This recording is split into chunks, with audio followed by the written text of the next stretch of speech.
તો આ સાથે સમાચાર સુરતથી સામે આવી રહ્યા છે। સુરતથી સમાચાર પ્રાપ્ત થયા છે, જેમાં હવે આરટીઓના દંડની ડુપ્લિકેટ રસીદ બનાવવાનું મસમોટું કૌભાંડ સામે આવ્યું।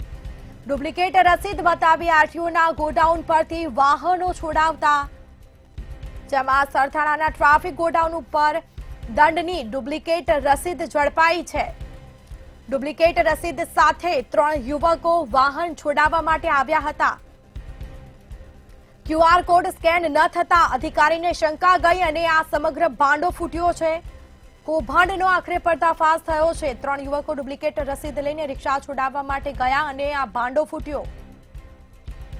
ડુપ્લિકેટ આરટીઓ રસીદનો ભાંડો ફૂટતા 3 ઈસમો અદ્રશ્ય થયા હતા। છેલ્લા 1 વર્ષથી દંડની સ્લીપની તપાસ કરતા 29 રસીદ બોગસ નીકળી હોવાનું સામે આવ્યું। ટ્રાફિક પોલીસની કર્મચારીએ સરથાણા પોલીસ મથકમાં ફરિયાદ નોંધાવી છે। મોટર વ્હીકલ એક્ટ કલમ 207 મુજબ જે વાહનો જમા થાય એ સરથાણા ગોડાઉન ખાતે રાખવામાં આવે છે અને આરટીઓમાં દંડ ભરે અને એની રસીદ રજૂ કરેથી આવા વાહનો છૂટા કરવામાં આવતા હોય છે।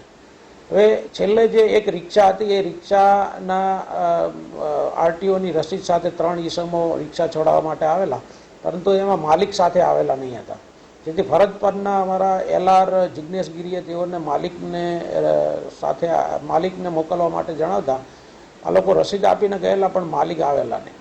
અને જ્યારે તે લોકો આવેલા ત્યારે પણ એમની બોડી લેંગ્વેજ ઉપરથી થોડી શંકા ગયેલી, જેથી એલઆર જિગ્નેશ ગીરીએ આ બાબતમાં વધારે ઊંડાણપૂર્વક તપાસ કરતા એને જાણવા મળેલું કે આ જે રજૂ થયેલી રસીદ છે એ બોગસ છે।